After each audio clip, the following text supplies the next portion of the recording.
வணக்கம். வீனிஸ் 27 செய்திகளுக்காக சுரேஷ் ராஜன். முதலில் தலைப்புச் செய்திகள். அதிமுக தேர்தல் அறிக்கை தொடர்பாக சென்னையில் OPS, EPS கருத்தாய்வு. தேர்தல் அறிக்கையில் பல்வேறு முக்கிய அறிவிப்புகள் இடம்பெறலாம் என தகவல்.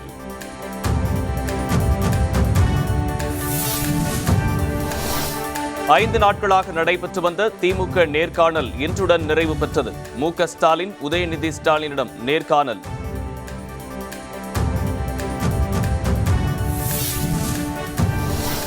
அதிமுக கூட்டணியில் பாரதிய ஜனதா கட்சிக்கு 20 தொகுதிகள் ஒதுக்கீடு. ஆன்லைன் மூலம் ஒப்பந்தம் கையெழுத்தானது.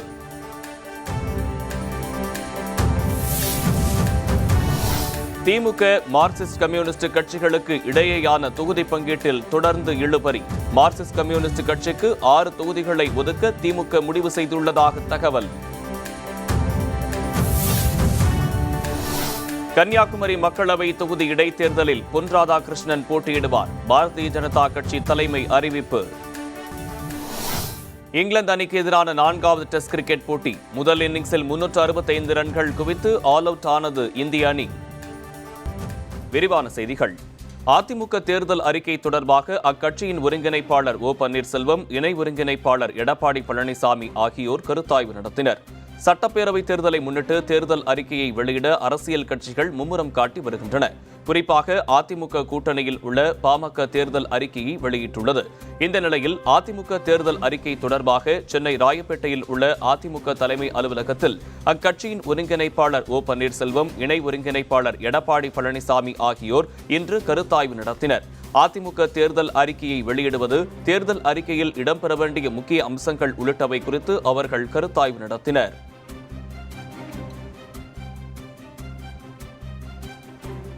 சட்டமன்ற தேர்தலில் போட்டியிடும் வேட்பாளர்களிடம் திமுக நடத்தி வந்த நேர்காணல் இன்றுடன் நிறைவு பெற்றது. தமிழக சட்டப்பேரவை தேர்தல் ஏப்ரல் 6ஆம் நாள் நடைபெறும் என அறிவிக்கப்பட்டுள்ளது. இதனை முன்னிட்டு சட்டப்பேரவை தேர்தலில் திமுக சார்பில் போட்டியிட விருப்ப மனு அளித்தவர்களிடம் நேர்காணல் நடத்தப்பட்டது. கடந்த 2ஆம் நாள் தொடங்கிய திமுக நேர்காணல் இன்றுடன் நிறைவு பெற்றது. 5வது நாளாக இன்று நடைபெற்ற நேர்காணலில் திருவள்ளூர் மற்றும் சென்னை மாவட்டங்களை சேர்ந்த நிர்வாகிகள் பங்கேற்றனர்.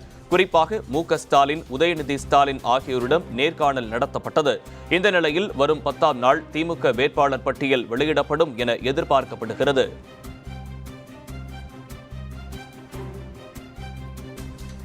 தொகுதி பங்கீடு பேச்சுவார்த்தை இழுபறி நீடித்து வரும் நிலையில் மதிமுக உயர்நிலை குழு கூட்டம் சென்னையில் இன்று பிற்பகல் 3 மணிக்கு நடைபெறுகிறது. திமுக, மதிமுக இடையே நடைபெற்ற தொகுதி பங்கீடு தொடர்பான பேச்சுவார்த்தைகளில் முடிவு எட்டப்படவில்லை. இந்த நிலையில் சென்னை எழும்பூரில் உள்ள அலுவலகத்தில் மதிமுக உயர்நிலை குழு கூட்டம் இன்று பிற்பகல் 3 மணிக்கு நடைபெறுகிறது. அக்கட்சியின் அவைத்தலைவர் துரைசாமி தலைமையில் நடைபெறும் இந்த கூட்டத்தில் திமுகவுடனான தொகுதி பங்கீடு குறித்து கருத்தாய்வு நடத்தப்படும் என தகவல் வெளியாகியுள்ளது. இதனைத் தொடர்ந்து மாலை 5 மணிக்கு திமுக, மதிமுக இடையே தொகுதி பங்கீடு தொடர்பாக மீண்டும் பேச்சுவார்த்தை நடைபெறுகிறது.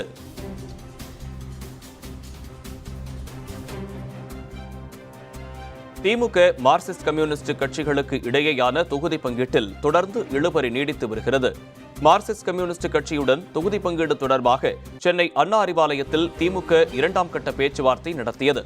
இந்த கூட்டத்தில் மார்க்சிஸ்ட் கம்யூனிஸ்ட் கட்சி நிர்வாகிகள் K. பாலகிருஷ்ணன், G. ராமகிருஷ்ணன், சவுந்தரராஜன் உள்ளிட்டோர் பங்கேற்றனர்.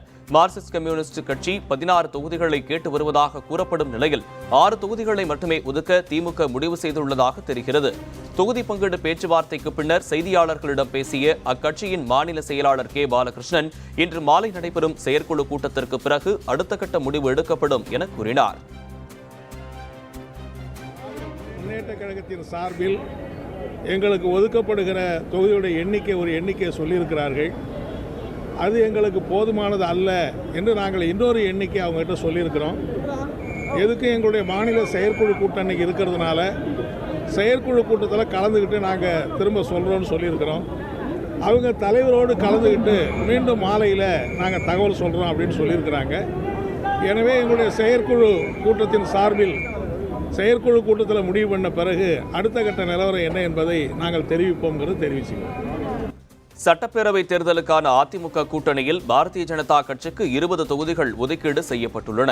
அதிமுக, பாஜக இடையே கடந்த 8 நாட்களாக நடந்த பேச்சுவார்த்தைகளில் இழுபறி நீடித்து வந்த நிலையில் பாரதிய ஜனதா கட்சிக்கு 20 தொகுதிகள் ஒதுக்கீடு செய்யப்பட்டுள்ளன. இடைத்தேர்தல் நடைபெறவுள்ள கன்னியாகுமரி மக்களவை தொகுதியும் பாஜகவுக்கு வழங்கப்பட்டுள்ளது. பாமகவுக்கு ஏற்கனவே 23 இடங்கள் ஒதுக்கப்பட்டுவிட்ட நிலையில் அதிமுக கூட்டணியில் 33 இடங்களை நிச்சயம் ஒதுக்க வேண்டும் என பாஜக அழுத்தம் கொடுத்து வந்தது.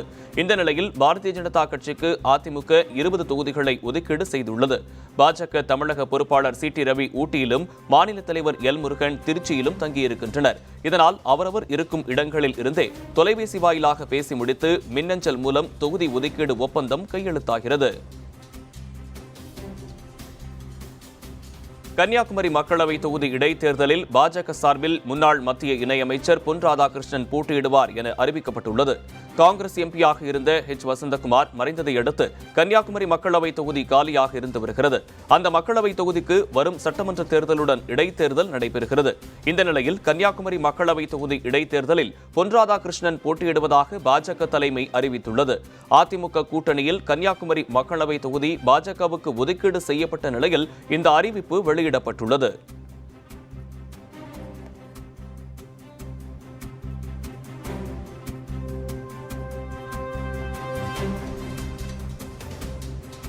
எடப்பாடி பழனிசாமியை பாமக நிறுவனர் ராமதாஸ் முதலமைச்சர் வேட்பாளராக ஏற்றுக்கொண்டுள்ளாரா என தமிழக காங்கிரஸ் கட்சித் தலைவர் கே.எஸ். அழகிரி கேள்வி எழுப்பியுள்ளார்.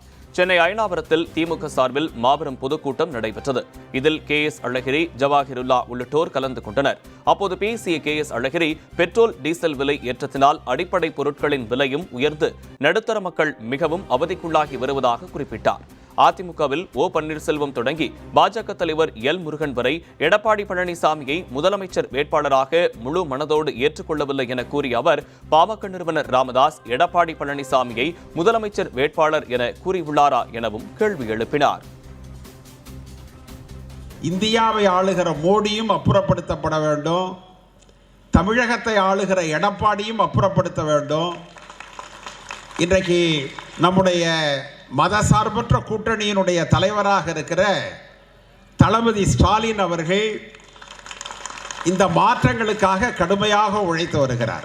இந்த கூட்டணி அமைந்த காலத்திலிருந்தே நாங்கள் சொல்லி வருகிறோம், இந்த கூட்டணியினுடைய முதலமைச்சராக தளபதி ஸ்டாலின் அவர்கள் வர வேண்டும் என்று சொல்லி வருகிறோம். நீங்க அதிமுக கூட்டணியில் அப்படி சொல்ல முடியலையே. நீங்க இதுவரைக்கும் பாட்டாளி மக்கள் கட்சியினுடைய தலைவர் ராமதாஸ் எடப்பாடி தான் முதலமைச்சர் வேட்பாளர்னு சொல்ல, அந்த கட்சியிலே இருக்கிற ஓ.பி. பன்னீர்செல்வம் அவர்களும் சொல்லல. பாரதிய ஜனதாவிலையும் வானதி சீனிவாசன்ல இருந்து முருகன்ல இருந்து நாங்க டெல்லியில இருந்து கேட்டுக்கிட்டு தான் சொல்லுவோங்கிறாங்க. எனவே அது ஒரு கூட்டணியா அல்லது இது ஒரு கூட்டணியா என்பதை நீங்கள் யோசித்து பார்க்க வேண்டும். தங்களது பிரதிநிதிகளை திரும்பப் பெறும் அதிகாரத்தை மக்களுக்கு அளிக்கும் வகையில் சட்டத்திருத்தம் கொண்டு வருவோம் என மக்கள் நீதி மய்யம் கட்சியின் தலைவர் கமல்ஹாசன் தெரிவித்துள்ளார். சென்னை திருவல்லிக்கேணி பகுதியில் கமல்ஹாசன் தேர்தல் பிரச்சாரம் மேற்கொண்டார். அதன் பின்னர் நந்தனம் புத்தக கண்காட்சியில் கலந்து கொண்ட அவர் கவிஞர் சிநேகன் எழுதிய 4 நூல்களை வெளியிட்டார். அப்போது பேசிய அவர், தாங்கள் யாரையும் தோற்கடிக்க வரவில்லை எனவும், ஆனால் வெற்றி பெற வந்திருப்பதாகவும் கூறினார். வாக்குறுதி அளித்ததை நிறைவேற்ற மறந்தால் தங்களது பிரதிநிதிகளை திரும்பப் பெறும் அதிகாரத்தை மக்களுக்கு அளிக்கும் வகையில் சட்டத்திருத்தம் கொண்டு வருவோம் என தெரிவித்த கமல்ஹாசன், விமர்சனங்களை கண்டு அஞ்சுபவர்கள் தாங்கள் இல்லை எனவும் கூறினார். சிவாஜி சார் மடியிலையும் எம்ஜிஆர் தோல்லையும் இருந்ததுனால நட்சத்திரங்கள் எனக்கு வியப்பாகவே இல்லை. இது நிஜம். அவர்கள் எல்லாம் நான் எப்ப வேணா போய் பார்த்துக்கலாம், இவங்களை நெருங்கவே முடியாது. இப்படி எழுதுறாங்களே, நெருப்பா இருக்கு, இந்த மாதிரி நான் என்று செய்ய முடியும் என்று வியப்பில் இவங்க பின்னாடியே அலைவேன். என் கூட்டத்தில் படித்தவர்கள் நிறைய பேர் இருக்கிறார்கள். ஏன் அப்படி சொல்றேன்னா, நான் படிக்காத குறை தெரியவே தெரியாது உங்களுக்கு. நான் இன்னமும் படித்துக் கொண்டிருக்கிறேன். தைரியமா சொல்லலாம், என்னுடைய கூட்டத்தில் அரசியல்வாதிகளே கிடையாது. ஆனால் நாங்கள் அரசியல் கட்சி. அப்படிப்பட்ட கட்சியை தான் இவர் இங்கே எதிர்பார்த்து கொண்டிருக்கிறார்கள் தமிழர்கள். அது வந்துவிட்டது என்பதை இந்த கூட்டத்தில் சொல்லிக் கொள்வதில் பெருமை கொள்கிறேன். தன்னை யாரும் மிரட்ட முடியாது எனவும், மிரட்டல்களுக்கு தான் அஞ்ச மாட்டேன் எனவும் அமமுக பொதுச் செயலாளர் டிடிவி தினகரன் தெரிவித்துள்ளார். சென்னை தீநகரில் செய்தியாளர்களிடம் பேசிய அவர், சட்டமன்ற தேர்தலில் அமமுக சார்பில் போட்டியிட விருப்ப மனு அளித்தவர்களிடம் வரும் 8, 9 ஆகிய நாட்களில் நேர்காணல் நடைபெறும் என கூறினார். கூட்டணி குறித்து பேச்சுவார்த்தை நடைபெறுவதாகவும், ஓரிரு நாட்களில் முடிவு தெரியும் என்றும் அவர் கூறினார். அமமுக அதிமுக இணைப்பு என்ற யூகங்களுக்கு பதிலளிக்க முடியாது என தெரிவித்த தினகரன் தன்னை யாரும் மிரட்ட முடியாது எனவும் மிரட்டல்களுக்கு தான் அஞ்ச மாட்டேன் எனவும் தெரிவித்தார். இந்த சீனிவாசன் பேசுகிறாரு, எங்களை போய் யாரும் மிரட்டுவாங்களா? மிரட்ட வேண்டிய தேவை இருக்கா? எதுக்கு நாங்கள் பயப்படணுமா, நான் ஒதுங்கணுமா? அவங்களாம் முடிவு எடுத்து அவங்க ஒதுங்கியிருக்காங்க. நான் ஒதுங்க வேண்டிய அவசியம் என்ன இருக்குது? நிச்சயம் மக்களாக எங்களை நிராகரிக்கிற வரைக்கும் ஒரு அரசியல்வாதி அரசியலில் இருப்பார். இல்லை தானாக வேணான்னு ஓய்வு பெற்றாதான் உண்டே தவிர இந்த மாதிரி சலசலப்புக்கெல்லாம் அஞ்சிரவன் டிடிவிக்கு தினகரன் கிடையாதுன்னு உங்க எல்லாருக்கும் தெரியும், தமிழ்நாட்டு மக்களுக்கு தெரியும். தமிழக மக்களுடைய விருப்பமாக பாரதிய ஜனதா கட்சியின் தேர்தல் அறிக்கை இருக்கும் என பாஜக மாநில தலைவர் எல் முருகன் தெரிவித்துள்ளார். கன்னியாகுமரி மாவட்டத்தில் பல்வேறு நிகழ்ச்சிகளில் பங்கேற்ற எல் முருகன் திருச்செந்தூர் சுப்பிரமணிய சுவாமி கோயிலில் சுவாமி தரிசனம் செய்த பின் செய்தியாளர்களை சந்தித்த அவர், அமித்ஷாவின் வருகை தமிழகத்தில் மிகப்பெரிய தாக்கத்தை ஏற்படுத்தும் எனவும் தொண்டர்கள் மத்தியில் ஊக்கத்தையும் உற்சாகத்தையும் ஏற்படுத்தி வெற்றி வாய்ப்பை பிரகாசமாக்கும் என நம்பிக்கை தெரிவித்தார். எங்களுடைய தேசிய ஜனநாயக கூட்டணி வருகிற தேர்தலில் அமோக வெற்றி பெற்று மிகப்பெரிய பெரும்பான்மையோட ஆட்சி பிடிக்க போகிறது உறுதி செய்யப்படும். அதிமுக கூட்டத்தில் தொடர்ந்து பேச்சுவார்த்தை நடத்திட்டு இருக்கீங்க. இந்த பலகட்ட பேச்சுவார்த்தைக்கு அப்புறம் இப்போ எந்த ஸ்டேஜில் இந்த மாதிரி எதிர்ப்பு? பேச்சுவார்த்தை தொடர்ந்து கொண்டிருக்கிறது, சுமூகமாக நடந்து கொண்டிருக்கிறது. இது எதுக்குள்ள இறுதி முடிவு எடுக்கப்படுது? கூடிய சீக்கிரம் ஆயிடும். நடைபெறும் சட்டமன்ற தேர்தலில் படித்த வேலையற்ற இளைஞர்களுக்கு தேர்தல் பணி வழங்க கோரி தமிழ்நாடு ஆரம்பப்பள்ளி ஆசிரியர் கூட்டணி நிர்வாகிகள் திருநெல்வேலி மாவட்ட ஆட்சியரிடம் மனு அளித்துள்ளனர். தமிழக சட்டமன்ற தேர்தல் வருகிற ஏப்ரல் மாதம் 6ஆம் நாள் நடைபெறும் நிலையில் அரசு அதிகாரிகள் 100 விழுக்காடு வாக்குப்பதிவு செய்ய பொதுமக்களிடையே விழிப்புணர்வு மற்றும் தீவிர தேர்தல் பணியில் ஈடுபட்டு வருகின்றனர். இந்த பணிக்கு அரசு ஊழியர்கள் போல ஆசிரியர்களும் ஈடுபடுத்தப்படுவர். அந்த பணியில் ஈடுபடும் அரசு ஊழியர்கள் மற்றும் ஆசிரியர்களுக்கு அடிப்படை வசதி மற்றும் வாகன வசதி செய்து தர வேண்டும் உள்ளிட்ட கோரிக்கைகளை வலியுறுத்தி தமிழ்நாடு ஆரம்பப்பள்ளி ஆசிரியர்கள் கூட்டணி நிர்வாகிகள் நெல்லை ஆட்சியர் விஷ்ணுவிடம் மனு அளித்தனர். அதில் உடல்நலம் பாதிக்கப்பட்ட மற்றும் 50 வயதை கடந்தவர்களுக்கு தேர்தல் பணியிலிருந்து விலக்கு அளிக்க வேண்டும் எனவும் பெண் ஆசிரியைகள் மற்றும் கர்ப்பிணிகளுக்கு பணியிலிருந்து விடுவிக்க வேண்டும் எனவும் குறிப்பிட்டிருந்தனர். தேர்தல் பணியிலே 80% பெண் ஆசிரியர்களே ஈடுபடுத்தப்படுகிறார்கள். அவர்களில் பாலூட்டக்கூடிய தாய்மார்கள், கடுமையான நோயினால் பாதிக்கப்பட்டவர்கள், இதய அறுவை சிகிச்சை செய்தவர்கள், இதே போன்று பல நோய்களில் இருக்கக்கூடியவர்களுக்கு இந்த தேர்தல் பணியிலிருந்து விலக்கு அளிக்க வேண்டும். மேலும் தேர்தல் பணியில் ஈடுபடுத்துவதற்கு படித்த வேலைவாய்ப்பற்ற இளைஞர்களையும் ஆசிரியர் தகுதி தேர்விலே தேர்ச்சி பெற்று வேலைவாய்ப்பின்றி இருக்கக்கூடிய அந்த ஆசிரியர்களையும் இந்த தேர்தல் பணியில் ஈடுபடுத்த வேண்டும். மயிலாடுதுறை மாவட்டம் சீர்காழி அருகே உள்ள பெரியார் சிலைக்கு பழைய மாலை அணிவித்து நெற்றியில் குங்குமம் வைத்ததால் பரபரப்பு ஏற்பட்டுள்ளது. சீர்காழி காவல் கண்காணிப்பாளர் அலுவலகம் எதிரே பெரியார் சிலை அமைக்கப்பட்டுள்ளது. அங்கு சென்ற மர்ம நபர்கள் சிலர் சிலைக்கு நெற்றியில் குங்குமம் வைத்து சென்றனர். இதனை புகைப்படம் எடுத்து முகநூலில் பதிவிட்ட நபர் பெரியார் கொள்கையை கிண்டல் செய்து பதிவிட்டார். இதனையடுத்து அங்கு சென்ற போலீசார் மாலையை அகற்றி குங்குமத்தை அழித்து சிலையை சுத்தம் செய்ததுடன் பூட்டு போட்டு பூட்டினர். தகவல் அறிந்து சென்ற பெரியார் திராவிட கழகத்தினர் போலீசாரிடம் புகார் தெரிவித்தனர். இது தொடர்பாக போலீசார் விசாரணை மேற்கொண்டு வருகின்றனர். திட்டமிட்டு மர்ம கும்பல், குறிப்பிட்டாக காவி கும்பல் கூட இதற்கு வாய்ப்பு இருக்கிறது. தந்தை பெரியார் சிலைக்கு மாலை அணிவித்து நெற்றியிலே காவி பொட்டை அணிவித்திருக்கிறது. தந்தை பெரியாரை இழிவுபடுத்தும் நோக்கோடு இவர்கள் செய்கிறார்கள். இந்த சலசலப்புக்கு நாங்கள் ஒருபோதும் அஞ்ச மாட்டோம். எதிராளிகள் தந்தை பெரியார் கொள்கையை வாதிக்க எங்களோடு நேருக்கு நேர் மோத வேண்டுமே தவிர ஒரு சிலையோடு மோதுவது ஒரு கோழைத்தனம் என்பதை வன்மையாக கண்டிக்கிறோம். திண்டுக்கல் மாவட்டத்தில் உள்ள 7 சட்டமன்ற தொகுதிகளுக்கு இந்திய ஜனநாயக கட்சியின் சார்பில் போட்டியிட மாவட்ட தலைவர் முன்னிலையில் விருப்ப மனு பெறப்பட்டது. இந்திய ஜனநாயக கட்சியின் சார்பில் வருகின்ற 2021 சட்டமன்ற தேர்தலில் போட்டியிடும் வேட்பாளர்களுக்கான விருப்ப மனு மற்றும் கூட்டணி கட்சிகளுடன் இணைந்து பணியாற்றுவது குறித்தும் புதிய நிர்வாகிகள் அறிமுகம் குறித்த ஆலோசனைக் கூட்டம் என்ஜிஓ காலனி இந்திய ஜனநாயக கட்சி மாவட்ட அலுவலகத்தில் நடைபெற்றது. இதில் மாவட்ட செயலர் கில்லி ரமேஷ், கிழக்கு மாவட்ட தலைவர் ரஹமத்துல்லா, மேற்கு மாவட்ட தலைவர் இளஞ்செழியன், வடக்கு மாவட்ட தலைவர் ரஞ்சித் ஆகியோர் முன்னிலை வகித்தனர். இந்த கூட்டத்தில் திண்டுக்கல் மாவட்டத்தின் 7 சட்டமன்ற தொகுதிகளில் போட்டியிடும் வேட்பாளர்களுக்கான விருப்ப மனுக்கள் பெறப்பட்டன. இதில் ஐஜேகே முக்கிய நிர்வாகிகள் பலர் கலந்து கொண்டனர். சென்னை திருவொற்றியூரில் துப்பாக்கி ஏந்திய துணை ராணுவப்படை அணிவகுப்பு நடைபெற்றது. தமிழக சட்டமன்ற தேர்தலில் பொதுமக்களுக்கு விழிப்புணர்வு ஏற்படுத்தும் வகையிலும் அச்சமின்றி வாக்களிக்க வேண்டும் என்பதை வலியுறுத்தியும் போலீசாருடன் இணைந்து துணை ராணுவப் படையினர் திருவொற்றியூர் ராஜாக்கடை பேருந்து நிலையத்திலிருந்து டோல்கேட் வரையிலான 3 கிலோமீட்டர் தொலைவில் கொடி அணிவகுப்பு ஊர்வலமாக சென்றனர். வண்ணாரப்பேட்டை துணை ஆணையர் சுப்புலட்சுமி தலைமையில் ஊர்வலம் நடைபெற்றது. இதில் போலீசார் 100க்கும் மேற்பட்ட பாதுகாப்பு படை வீரர்கள் ஊர்வலத்தில் கலந்து கொண்டு பொதுமக்களுக்கு விழிப்புணர்வு ஏற்படுத்தினர்.